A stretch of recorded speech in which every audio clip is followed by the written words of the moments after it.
Hello, PJ. You are live. Hi, Laini. Thank you for Nice inviting me. It's meeting great to be you. here. Nice I meeting you know, as well. Mhm. right? I don't know. This sounds a little bit. This is wonderful. This is the first time I'm chatting with you, and the first time we go on live for the whole world to Yeah. see. Yeah, we're only just chatting on Facebook, so it's great to see you as well. It's really nice to Yeah. see Happy to have discovered you. And I was so impressed when I saw your voiceover on your FB you. page. So I thought that, hey, let's connect. I Mhm. like to connect with people, especially of ex cabin crew who Mhm. are into that kind of niche market that I am Mhm. keen on as well. Mhm. So, yeah, well, I understand that you were from the Emirates and Philippine Airlines. Which one did you join first of the two airlines? Actually, my first airline was Philippine Airlines. So I worked for Uh-huh. Airlines 2004 until 2005. And then after that, I moved to Emirates. So I worked in Emirates Airlines from 2005 to 2015. So yeah, So it's about 10 years in Emirates then. So yeah. how was your stay? How was your 10 years in Emirates?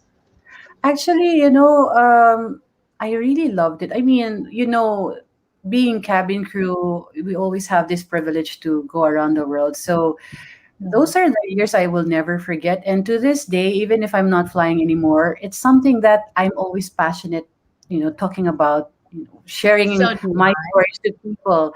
There's a saying, once you're a cabin crew, you will always be a cabin crew. Right. So those 10 plus years in aviation, I can say, I mean, those were probably my best years when I was younger because I was able to travel the world, and I was also able to bring my family with me to a lot of Yeah. places. So I'm really grateful for those years.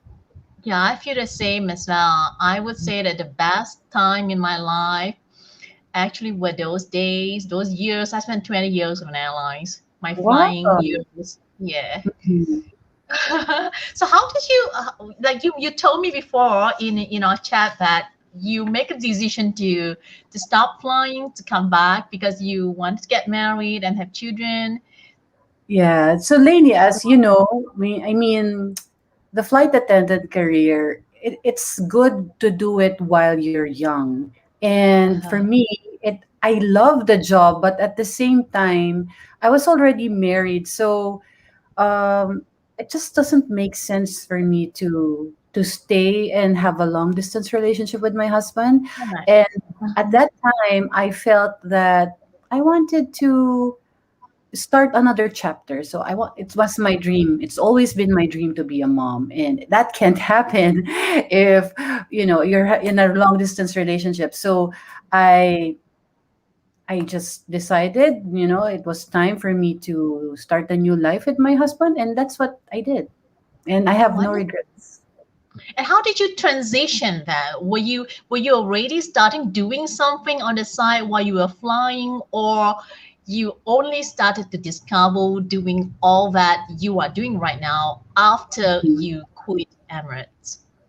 Actually, even while I was flying, I was already doing photography. So while I was in Dubai, I was doing photo shoots for models. I was doing commission work. My work has also been featured in exhibits, coffee table Wow. books, and magazines in Dubai. So travel and photography are two of the things that are very close to my heart. And so when I was flying, I was doing that, and I was so determined to be doing that after flying. And yeah, when I resigned, I did it for a couple of years, but I don't know.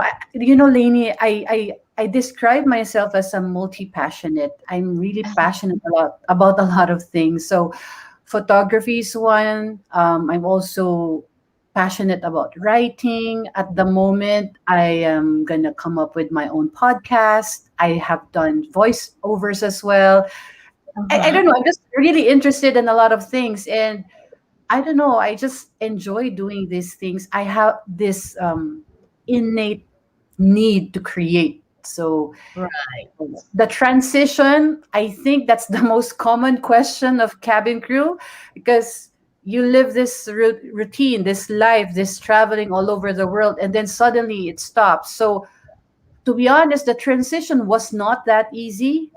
I remember vividly after I resigned, when I flew back home, I slept for 24 hours straight because I was so tired. That was I had to reserve. privilege.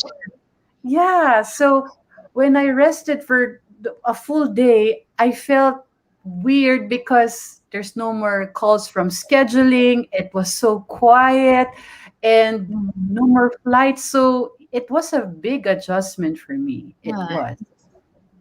Well, yeah, I could feel that, especially where you were so far away from home. It wasn't like me. Home has always been here, and I was based here, so it wasn't that much of a transition as compared to you. All the way you left home, go there to be based there, and then return. Mhm. Wow, yeah. And I when you think, when you first came back, then sorry. how, I suppose as one thing lead to another, right? You do a lot of things like copywriting, all of the creative side of business, and you provide voiceover services, and now you've just started your podcast.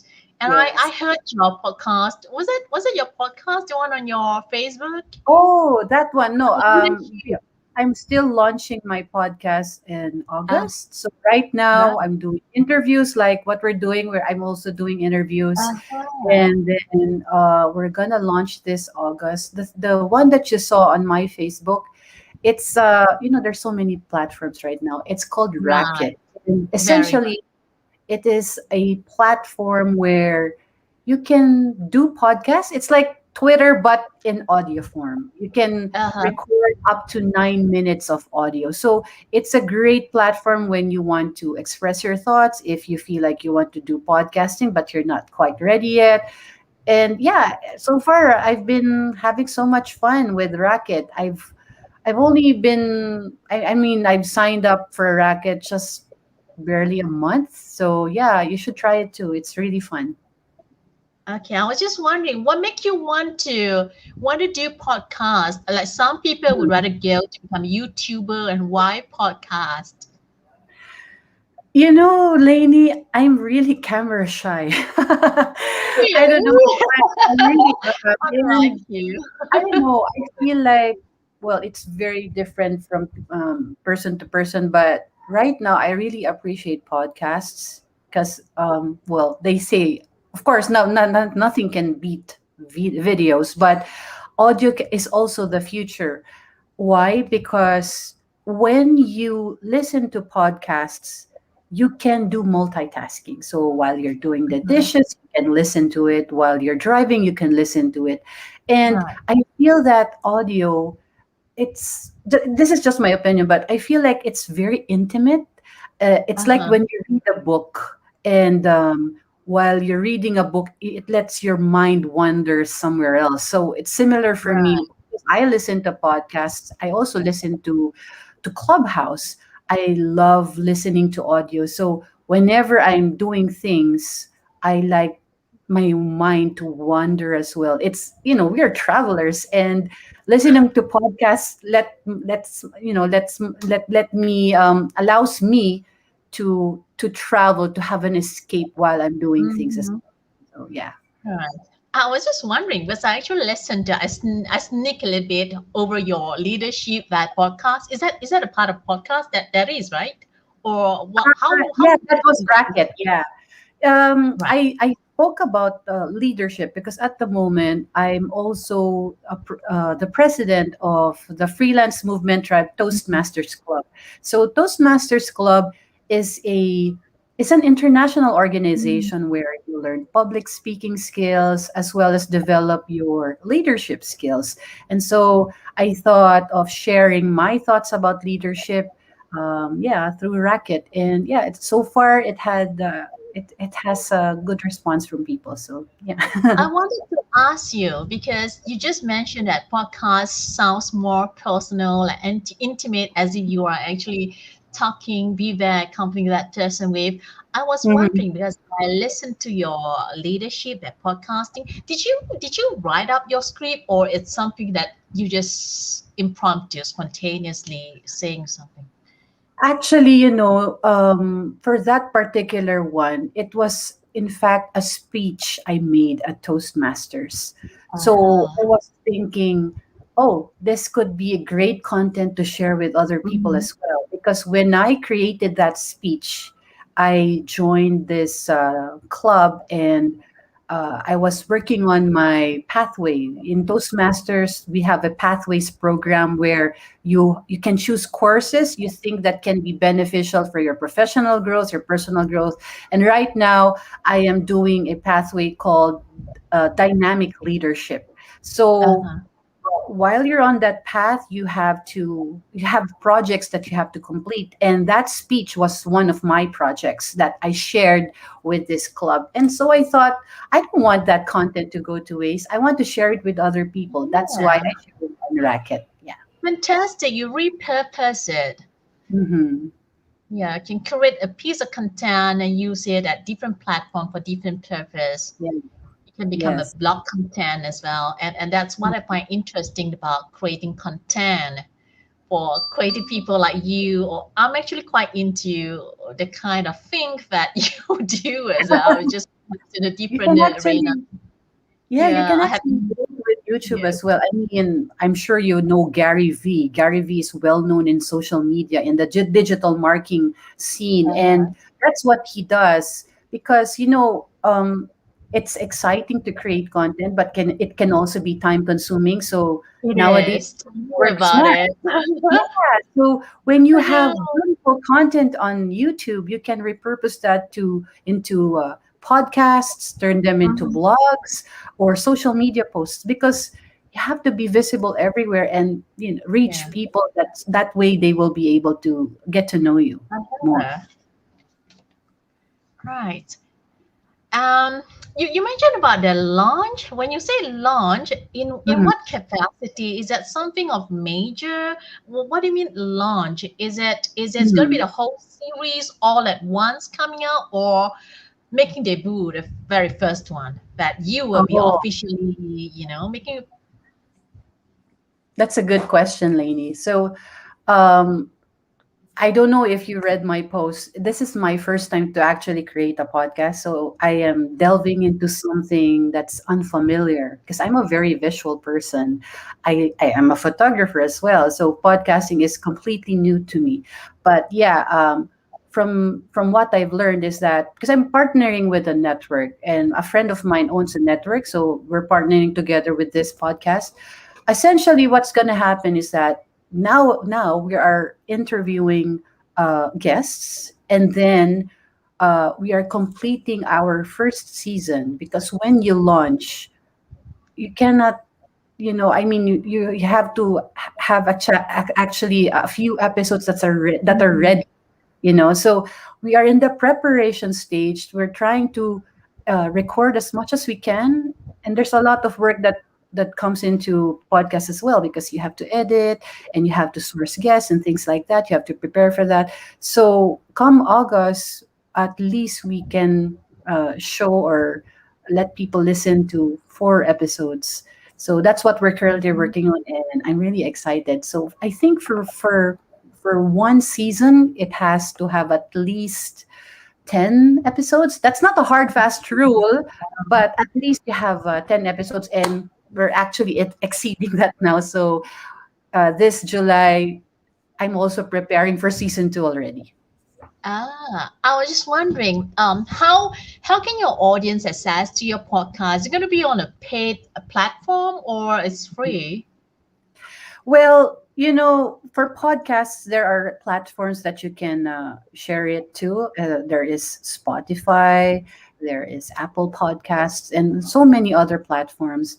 And that on that department, I'm not gonna worry about that anymore, because as I mentioned, I'm working with a partner, and it's good because they gave me all the creative freedom. So I'm also producing my podcast. I'm the host. I'm also sourcing the guests. So I create the story. And basically, what they're going to do is they're going to do the technical side of things and then market the podcast for me. But at the same time, of course, because I'm also a marketer, I'm also be gonna be helping them to market the podcast as well. So is it on a paid platform for members to access, or any public can just access it for free?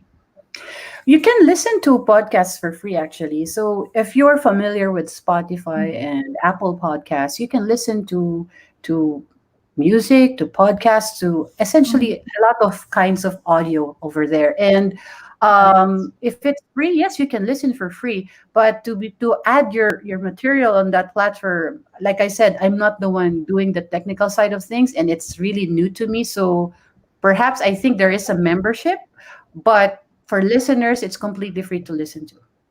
Right. Okay. And what would you be talking about? And what have you been recording on your podcast? The contents. Oh, I see. Well, I discovered while doing this podcast, there are a lot of what do you call this content about flying, because lady, we can write a book about flying. There's a lot of beautiful experiences that come with flying, and I thought, because when they asked me, PJ, what do you want to talk about? There are only two things that I wanted to talk about, and I had to choose one. So, first is photography or travel. And I thought, well, I want to talk about travel because, in the situation right now, we have a pandemic. I want to to bring people back to that feeling of being able to explore the world. But more importantly, my podcast is going to be about breaking stereotypes about flight Mhm. attendants, because I know how it feels. Interesting. People always think that we are trolley dollies, that we're just what they say, glorified waitresses. It's very harsh to Mhm. hear, but that's the perception of many people, that we are glorified waitresses. They don't see what happens behind the lipstick, behind the uniform, what we really do. So I want to open the conversation and educate people and inspire them that flight attendants are brilliant, they are talented, they're everything. So that's exactly what I'm trying to do now. Yes, I'm sure you will be inspiring many fellow cabin crew or ex-cabin crew by listening and watching your action, because you are exemplary. You wearing many hats, and I understand that you are also a copywriter. And what else do you do? Tell us, tell us.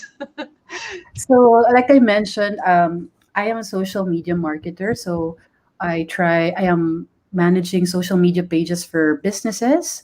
I create content for them. I do copywriting for websites and for social media and things like that. Because right now, actually, everyone is going digital. So, Mm. social media marketing is very, very important. And when businesses are not getting on the bandwagon and promoting their businesses online, then it's almost like they don't exist. I'm not generalizing, Mhm. but that's the Mm. truth. Because, well, in this age of social distancing, everyone's confined in their homes.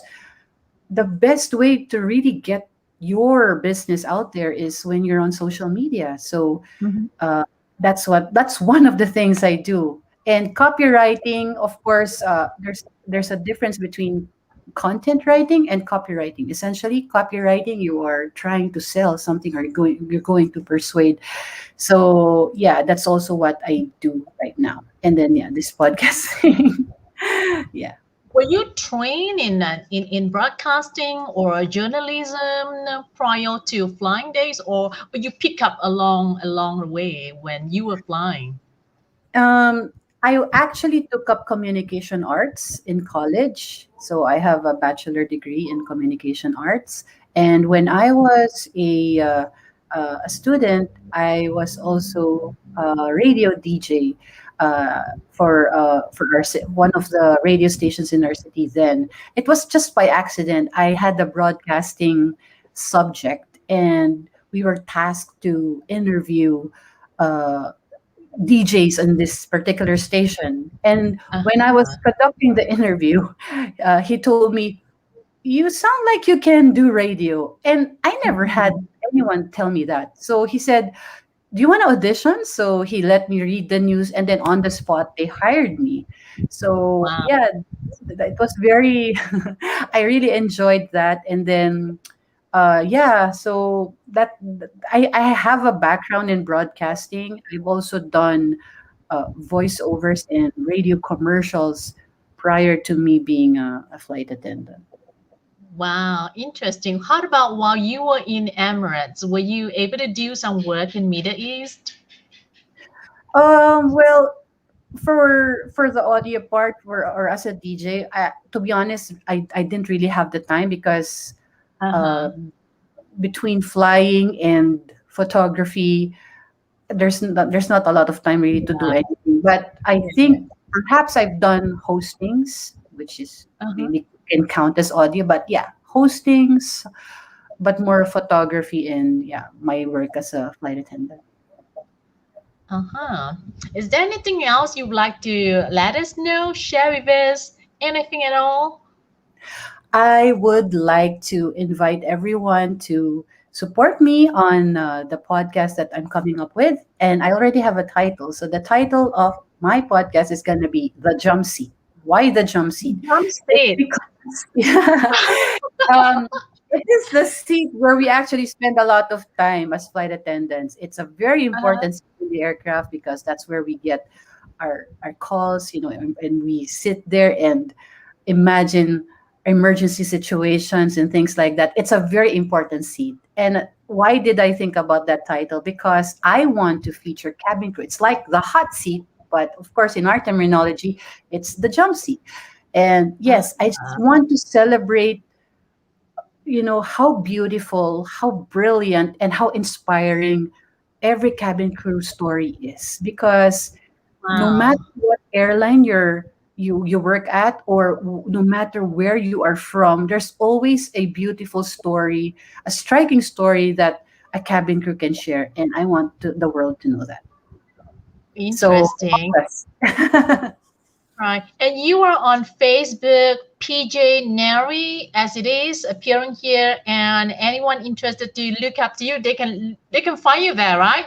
Just Yes. type PJ Neri in Facebook. Yes, All I'm also right. on LinkedIn. You can find, well, because I'm a social media marketer, you can find me in a lot of places. So there's Facebook. You can also find me on LinkedIn. If you're on Racket, I would love Uh-huh. to hear about you, what you think about, the episodes we're gonna cover. Yeah, I'm also on Clubhouse. So if you want to strike up a conversation about flying or anything, I'm on Clubhouse as well. Right. It's good. Do I have to like pay to sign up for your record something? You mentioned record? Actually, RACKT? no, you don't have to. I mean, you have to sign up, but you don't have to pay anything. Oh, Um, great. Okay. yeah, So basically, you anyone just have to. interested, they can also sign up record as in RACKET. Yes, yes, Okay, great. it's still on beta version, but it's doing quite well. When you Uh-huh. sign up, you just need to have at least 3 followers before you can actually record your first racket. What's nice about Oh, racket is that interesting. you can share audio content. You can ask questions. They call it a volley. You can ask questions. You Mhm. can answer questions. So it's very collaborative, and yeah, it's a very fun platform. Yeah, I think that that's interesting that you share this piece of information just in case anyone listening to this would want to, do the same so they know how. by Mhm. following your footsteps. Oh, that's where you started at Record. So they will go to record.com to sign up an account and check you out there, PJ Neri. Yeah, So yeah, good. so it's good. Thank you so much for coming to my studio today, like a galley chat. I think that's pretty interesting. Thanks you, Laini, for having me here. And yes, You were most welcome. And I maybe was just uh, thinking maybe you want to say something to our fellow cabin crew or ex cabin crew, anything at all from you? Would love well, to hear. what I would like to say is that flying is fun. The view from the top is amazing, but the view from below is also, amazing as well. So even if you've had, years of flying, they're fun. I always say that cabin crew are very talented. Why? Because and Very. very adaptable, because we are always put in situations where we don't have a choice but to be adaptable. We can be a chef, we Mhm. can be a firefighter, we can be a waitress, we can be anything. I mean, we wear many hats on board and we can talk to anybody. So imagine the amalgamation of all those skills when you use it in the real life situation. You have a lot of, let's say, lots of things in your magic hat that you can pull out and use for any given situation. So yeah, there's life after flying. Pursue your passions and just be genuine and enjoy your life, because life doesn't end when you Wonderful, fly. wonderful. How about to expiring flight attendant? Any words for those who would like to become flight attendants? Oh, well, if you are aspiring to be a flight attendant, I just want you to know that it's not all glamour. It also takes a lot of hard work. You really have to be healthy as well, because the time zones, the job can also take its toll on your health. It happened to me. So look after yourself. And when you're on a layover, don't stay in the room. Go out, have fun, because not everyone has the privilege of seeing Uh, the world. So make the most out of it. Yeah, thank you. Wonderful. I think that's all for now. And ladies and gentlemen, check out PJ Neri. I think you can just Google PJ Neri on Google and you will find PJ Neri everywhere. Since PJ herself is a social marketer and she's an expert in social media, I'm sure you are everywhere. Or you can just go to Facebook and check it out. PJ Neri from Manila, and I am Laini from Kuala Lumpur signing off. Thank you for being with us. Thank Ciao. you. Bye, PJ. Bye. Ciao. Bye.